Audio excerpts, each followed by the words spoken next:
존재의 의미, 실존주의 철학과 현대인의 고민. 실존주의는 19세기 말과 20세기 초에 등장한 철학적 흐름으로 인간 존재의 본질에 대한 깊은 탐구를 다룹니다. 이 철학은 존재의 의미를 중심 주제로 삼으며 인간이 스스로 의미를 창조하고 자유와 선택의 무게를 감당해야 한다는 생각을 강조합니다. 특히 실존주의는 인간이 처한 고통, 불안, 자유, 죽음과 같은 실존적 문제들에 대한 답을 찾고자 했습니다. 실존주의에서 가장 중요한 개념은 실존입니다. 실존은 단순히 생물학적으로 살아있는 상태를 넘어 인간이 스스로 자신의 존재를 인식하고 그 존재의 의미를 찾아가는 과정을 말합니다. 실존주의 철학자들은 인간이 본질을 먼저 가지지 않으며 스스로 선택과 행동을 통해 자신의 본질을 만들어 나간다고 주장합니다. 즉, 실존이 본질에 앞선다는 주장은 인간이 태어났을 때는 어떤 고정된 본질이나 운명이 정해져 있지 않다는 것을 의미합니다. 실존주의 철학의 또 다른 중심 개념은 자유입니다. 인간은 본질적으로 자유롭다고 주장하며 그 자유를 통해 자신의 삶을 선택하고 의미를 만들어야 합니다. 그러나 이 자유는 동시에 무거운 책임을 동반합니다. 우리는 우리 자신의 선택에 대한 결과와 책임을 온전히 감수해야 하며 이로 인해 많은 사람들이 존재의 불안을 느끼게 됩니다. 자유는 기회인 동시에 무거운 부담으로 작용합니다. 실존주의 철학자들은 인간이 자유로운 선택을 통해 삶을 살아가면서 느끼는 필연적인 감정으로 불안과 절망을 강조합니다. 불안은 무수한 선택 앞에서 어떤 길을 택할지 모르는 상태에서 비롯되며 절망은 인간이 완벽하게 통제할 수 없는 삶의 상황이나 한계를 인식할 때 나타납니다. 실존주의 철학은 이러한 감정들을 부정적인 것이 아닌 인간이 자신의 실존적 자유를 자각할 때 나타나는 필연적인 결과로 봅니다. 실존주의 철학자, 특히 알베르 카미는 부조리라는 개념을 제시했습니다. 부조리란 인간이 세상에서 의미를 찾으려 하지만 세계는 무의미하고 혼란스럽다는 인식에서 오는 감정입니다. 카미는 인간이 이 부조리 속에서 의미를 찾으려는 노력이 결국 허무하다는 것을 인식하면서도 그 부조리함을 받아들이고 그것에 맞서 살아가야 한다고 주장했습니다. 덴마크의 철학자 소렌 키르케고르는 실존주의의 창시자로 불리며 실존적 고민과 신앙에 대한 문제를 깊이 탐구했습니다. 그는 인간이 불안을 느끼고 고통을 겪는 것은 자신의 실존적 자유와 선택의 문제 때문이라고 보았으며 이를 통해 인간은 신과의 관계에서 진정한 신앙의 도약을 이룰 수 있다고 주장했습니다. 키르케고르는 신앙을 통해서만이 실존적 불안을 극복할 수 있다고 보았습니다. 프랑스의 철학자 장폴 사르트르는 실존이 본질에 앞선다는 개념을 발전시켰습니다. 사르트르는 인간이 완전히 자유롭다고 주장했으며 그 자유로 인해 인간은 자신의 삶에 의미를 부여하고 자신만의 존재 방식을 창조할 수 있다고 보았습니다. 그러나 이러한 자유는 커다란 책임을 수반하며 잘못된 선택이나 행동에 대한 책임을 회피하려는 사람들은 자기 기만에 빠진다고 말했습니다. 알베르 카뮈는 부조리한 세상에서 인간이 어떻게 살아가야 하는지에 대해 깊이 탐구했습니다. 그는 시지프스 신화라는 에세이에서 부조리한 삶을 시지프스의 신화에 비유했으며 시지프스가 끝없이 바위를 언덕 위로 밀어 올리는 것처럼 인간은 부조리한 세상에서 의미를 찾으려는 끝없는 노력을 한다고 보았습니다.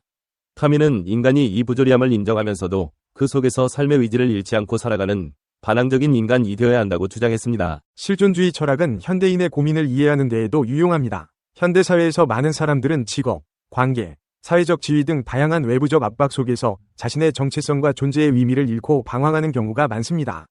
실존주의 철학은 이러한 상황에서 인간이 스스로의 선택과 책임을 통해 자신의 존재 의미를 찾아야 한다고 가르칩니다. 현대사회에서 개인은 전통적인 가치와 규범에서 벗어나 스스로 자신의 길을 선택할 수 있는 자유를 누리고 있습니다.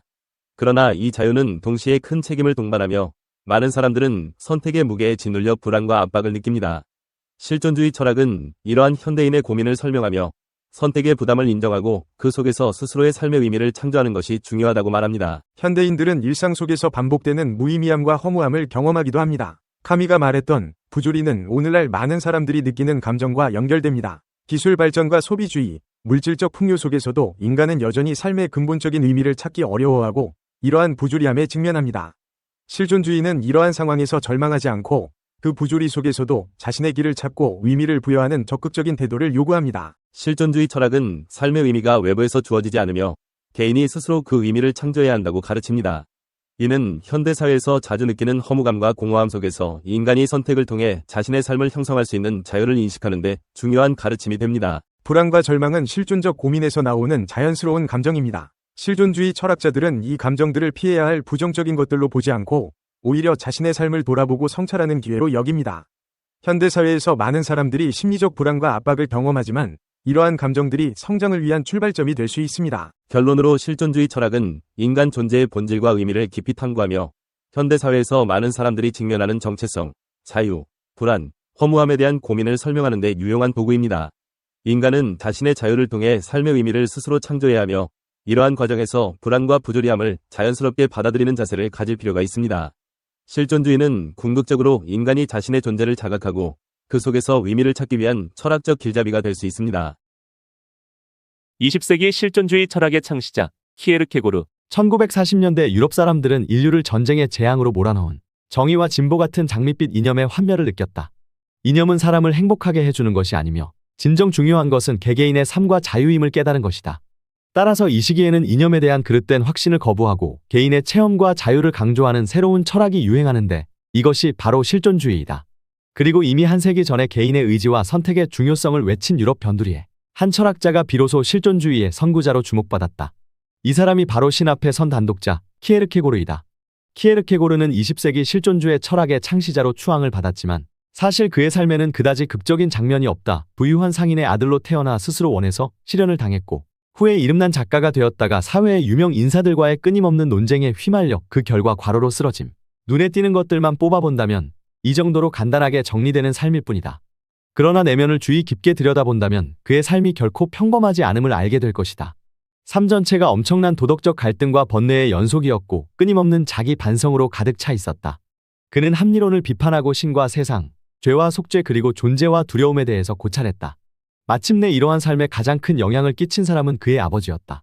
키에르케고르는 1813년 덴마크 코펜하겐에서 자수성가한 상인의 8남매 중 막내 아들로 태어났다. 이때 아버지의 나이는 57, 어머니는 43살이었다. 그의 아버지는 매우 경건한 사람이자 독실한 기독교 신자였다고 한다.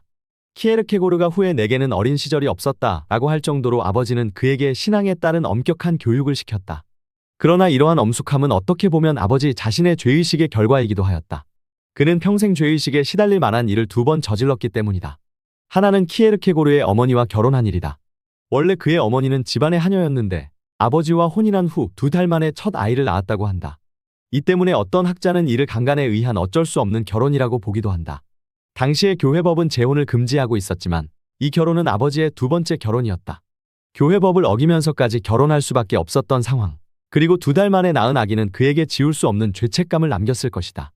아버지는 그가 태어나자마자 신에게 저주의 욕설을 퍼부었다고 한다.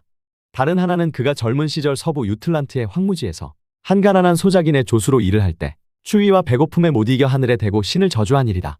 어느 날 신이 자신의 고통과 가난에 무관심한데 절망과 격분을 느껴 언덕 위에 올라가 준열하게 신을 저주했다. 아버지는 이 사건이 결국 그의 삶 전체를 재앙으로 가득 채우고 말았다고 굳게 믿게 되었다. 그도 그럴 것이 그는 무려 82살까지 살았고 그 긴 생애 동안 2명의 부인이 죽었고 8남매 중 6명이 죽는 것을 차례로 바라보며 괴로워해야 하였기 때문이다. 그의 장수는 결코 축복이 아니라 저주에 가까운 것이었다. 그 후 얼마 지나지 않아 코펜하겐에서 목재상을 하고 있던 삼촌에게 갔는데 그때부터 사업이 번창하기 시작하여 죽을 때는 수도 코펜하겐의 5채의 집을 소유한 부자가 되었다. 1838년 아버지가 죽자 키에르케고르는 상당한 재산을 물려받았으며 그 덕분에 금전 문제에 방해받지 않으면서 저술 활동에 매진할 수 있었다. 후에 코펜하겐 대학교의 신학과 학생이던 22살의 키에르케고르는 이러한 아버지의 비밀을 듣고 큰 충격을 받았다. 그리고 그를 원망하고 경멸하면서 방탕과 절망의 길로 빠져들었다. 키에르케고르는 아버지의 잘못으로 인한 신의 저주가 자신의 집안의 삶에 깊이 뿌리 박혀 있다고 확신하였고 이 때문에 이후 그의 삶에는 죄의 극복이라는 과제가 그림자처럼 따라다녔다. 이러한 방황은 1837년 아버지의 죽음과 함께 끝이 났다. 아버지의 죽음은 그의 정신을 가다듬게 했다. 키에르케고르는 아버지와 목사가 되겠노라고 약속한 적이 있는데 이를 실현하기 위해 다시 건전한 생활인으로 돌아갔다. 그리고 이 무렵 16살의 소녀 레기네 올센과 사랑에 빠졌다. 2년 뒤 그는 목사 시험에 합격하였을 뿐만 아니라 레기네 올센과 약혼하였다. 방탕한 젊은이가 비로소 제대로 된 삶을 살게 될 순간이었다. 그러나 행복하고 안정된 삶이 시작하는 바로 그 시점에서 키에르케고르는 주저하며 물러섰다. 자신의 집안 내력과 방탕한 과거에 비추어 볼 때 아무리 생각해도 자신은 순결하고 명랑한 올센과 결혼할 자격이 없다고 결심한 것이다. 당시의 파혼이란 여성에게 엄청난 충격을 주는 것이므로 그는 최대한 그 책임을 자신에게 씌우기 위해 노력하였다. 일부러 사람들이 모인 장소에서 자신이 굉장한 바람둥이인 것처럼 떠벌리고 다니고 공개적으로 올센을 모욕하였다. 3년 뒤 피나는 노력 끝에 그는 올센과 파혼하였다. 그러나 그는 진정 그녀를 사랑하였는가 보다. 죽을 때까지 썼던 그의 일기에는 올센에 대한 애정과 배려가 헤어진 뒤에도 여전히 넘치고 있었으니 2년 뒤 그녀가 자신의 친구와 결혼하였을 때 키에르케고르는 충격을 받았다. 그리고 결국 베를린으로 도피성 유학을 떠나버리고 만다. 어떻게 보면 올센과의 헤어짐은 기이한 행동으로 여겨질 수 있다. 그러나 이것은 오히려 실존 철학자로서의 키에르케고르의 면모를 분명히 보여주는 사건이라고 할 수 있다. 즉, 남들의 인정과 주어질 행복에 눈이 멀어 무비판적으로 따라가는 것이 아니라 자신의 도덕적 의지와 결단에 의해 선택하는 삶. 키에르케고르는 자신이 가장 사랑하는 사람에게조차도 그런 실존적 자세로 대한 것이다. 사상가 키에르케고르는 파혼을 당하고 목사직을 사임한 뒤 제야학자의 길을 걸었다. 파혼당한 30살의 키에르케고르는 그 고통을 잊기 위해 맹렬한 속도로 창작 활동에 몰입하였다. 1843년 5월 그의 대표작이자 실존주의 철학의 탄생을 알리는 이것이냐 저것이냐를 시작으로 실존의 영역들을 다룬 저작들을 발표하였다. 키에르케고르의 책은 거의 모두가 익명이나 각 저작에 어울리는 가명으로 출판되었다. 이것은 독자들에게 내놓는 사상을 권위자의 견해로 받아들이기보다는 독자들의 판단, 특히 선택을 위해 제시된 다양한 삶의 양식으로 받아들이게 하기 위한 것이었다. 사실 이것이 책 제목인 이것이냐 저것이냐의 의미이다. 즉 이 책은 미적 인생관 또는 윤리적 인생관의 대안을 제시한다. 키에르케고르는 각 개인이 삶의 여러 길 가운데 하나를 완전히 의식적으로 선택하고 그에 따르는 책임을 질 수밖에 없다고 믿었는데 그의 이러한 생각은 모든 실존주의 사상과 저술에서 기초가 되었다. 같은 해에 출판된 공포와 전율 반복에서는 신앙이란 본질적으로 역설적이라고 결론짓는다. 1844년에는 철학 단상 불안의 개념을 발표했다. 그는 철학 단상에서 그리스도교가 의미 있는 것이 되려면 반드시 갖추어야 할 모습이 무엇인가를 보여주고 그리스도교가 자유의지를 전제로 존립하는 것임을 보여주고자 했다. 그는 자유의지가 없으면 모든 것이 무의미해진다고 믿었다. 이것은 당시 유행하던 헤겔 철학에 대한 공격이었다. 키에르케고르는 헤겔 철학과의 대결을 준비하고 있었지만 그 전에 먼저 자유의 철학에 관한 자신의 생각을 심리학 분야로 확장할 필요를 느꼈다. 그 결과가 불안의 개념이었다. 비상할 정도로 통찰력이 번득이는 이 책은 아마 현존하는 최초의 심층심리학 저술일 것이다. 1845년 키에르케고르는 인생행로의 여러 단계라는 새 책을 준비했다. 이 책은 방대하며 그의 저술 가운데 가장 성숙한 예술작품이라고 할 수 있다. 어떻게 보면 이 책은 제목이 시사하듯이 이것이냐 저것이냐에 담긴 사상을 반복하는 면도 있지만 사실상 매우 중요한 차이가 있다. 그것은 종교적 단계 혹은 종교적 영역은 미적 단계만이 아니라 윤리적 단계와도 구분된다고 하는 것이었다.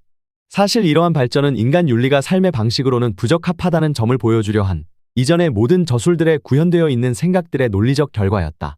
따라서 이것이냐 저것이냐에는 미적 영역과 윤리적 영역둘만 있었던 데 반해 인생행로의 단계에는 종교적 영역을 포함해 세 영역이 있다. 그의 글은 간명하고 대중적이며 알아듣기 쉬운 편이어서 그는 점점 문필가로서의 명성을 얻어갔다. 그의 책들은 거의 대부분 자신의 체험을 바탕으로 쓰여졌다. 이 점은 그가 처음 쓴 책인 이것이냐 저것이냐에서 분명히 나타난다. 그는 이 책에서 인간의 삶을 세 단계로 나누어 설명하고 있다. 인간의 가장 기본적인 삶의 모습은 미적 단계이다. 이 단계에서 인간은 감각적 쾌락을 좇는다. 그러나 이것만으로 인간은 결코 행복해질 수 없다. 평생을 하루 종일 인터넷 게임만 하면서 놀고 지낼 수 있다고 해보자. 이 삶은 과연 행복한 삶일까? 방학 때 사나흘을 내리 인터넷 게임을 해본 경험이 있는 학생이라면 오락이 얼마나 힘든 일인지 알 수 있을 것이다. 감각적 쾌락만을 쫓는 삶의 결과는 결국 권태와 절망일 뿐이다. 이것만으로 인간은 결코 행복해질 수 없다. 감각적 쾌락만으로는 결코 행복해질 수 없음을 깨달은 사람은 비로소 두 번째 단계인 윤리적 단계에 따른 삶을 살게 된다. 쾌락만을 조차 무비판적으로 사는 것이 아니라 인간으로서의 보편적 가치와 윤리를 따르는 생활을 하는 것이다. 그러나 불행히도 인간은 언젠가는 죽을 수밖에 없다. 따라서 아무리 도덕 군자처럼 살아간다고 할지라도 인간은 결국 언젠가는 파멸하고 말리라는 불안에서 결코 벗어날 수 없다. 인간으로서의 완전한 삶은 결국 세 번째 단계인 종교적 단계에 와서야 비로소 실현된다. 스스로의 결심에 따라 진정으로 신을 믿고 따를 때에만 인간으로서의 무력감과 허망함을 떨쳐버리고 완성된 삶을 살 수 있다. 여기에서 중요한 것은 한 단계에서 다른 단계의 삶으로 옮겨가는 것은 결국 자기 자신의 결단과 도약이라는 점이다. 부모님과 선생님이 아무리 공부하라고 다그쳐도 정작 자신이 공부하려고 하지 않으면 성적이 오르지 않는 것과 똑같은 이치이다. 그러나 공부를 못하는 학생이 성적이 나쁜 이유를 끊임없이 자신이 아닌 다른 것에서 찾으려고 하듯이 사람들은 자신이 윤리적이고 주체적이지 못한 이유를 계속 주변 사람들과 조건에서 찾으며 변명하려고 한다. 이에 대해 키에르케고르는 사람들에게 신 앞에 선 단독자처럼 살 것을 명령한다. 즉, 신이 나의 모든 행동과 말을 보고 있다면 우리는 결코 나 외에 다른 것에 책임을 돌릴 수 없을 것이다. 이런 자세로 순간순간 최선을 다해 결단하고 노력하며 살라는 뜻이다. 1846년 33살의 키에르케고르는 철학적 단편의 완결적 비학문적 후서라는 책을 출간하였다. 책의 제목이 암시하듯이 아마도 그는 이로써 저작 활동을 마무리 짓고 지방으로 내려가 목사로서의 활동을 하려고 한 듯하다. 그러나 이 무렵 그를 거리에 논쟁으로 내모는 사건이 발생하고 말았다. 지금으로 본다면 가판대에서 파는 삼류 신문 정도에 가까운 코르사르라는 신문의 편집장이 그의 책 중 한 권을 비열하게 비판한 것이었다. 키에르케고르는 몹시 화가 나 다른 신문을 통해 이를 비난하였다. 그러나 이것은 더 큰 화를 불러오고 말았다. 코르사르는 그 후 지속적으로 키에르케고르를 거리에 소크라테스라고 조롱하며 비난하고 나섰다. 허리가 기형적으로 휘고 머리가 크고 더벅머리인 그의 외모를 빗댄 풍자 만화까지 곁들여 이로써 일반 시민들은 키에르케고르라고 하면 타락한 불황아라는 이미지를 떠올리게 되었다. 키에르케고르가 대중은 늘 정의롭지 못하다라며 대중을 혐오하기 시작한 것도 이 무렵부터이다. 아울러 1854년 당시 존경받던 교회 감독의 죽음은 교회를 둘러싼 또 다른 논쟁으로 그를 몰아붙였다. 그는 독실한 기독교 신자이기는 하였지만 당시의 교회에 대해서는 비판적이었다. 당시의 교회는 진정한 크리스트교의 의미를 잃고 단순한 습관과 제도로 굳어버렸다는 것이다. 이러한 견해 때문에 키에르케고르는 교회와 격렬한 논쟁을 벌이게 되고 마침내 이것은 결국 그를 죽음으로 몰아넣었다.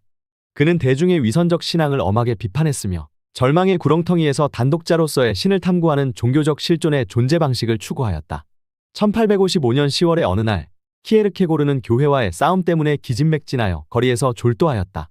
거리의 한복판에서 발작을 일으키며 쓰러진 것이다. 그로부터 한 달 뒤 그는 결국 병원에서 42회의 짧은 삶을 마감하고 말았다. 병원에서 그는 성사받기를 거부했다.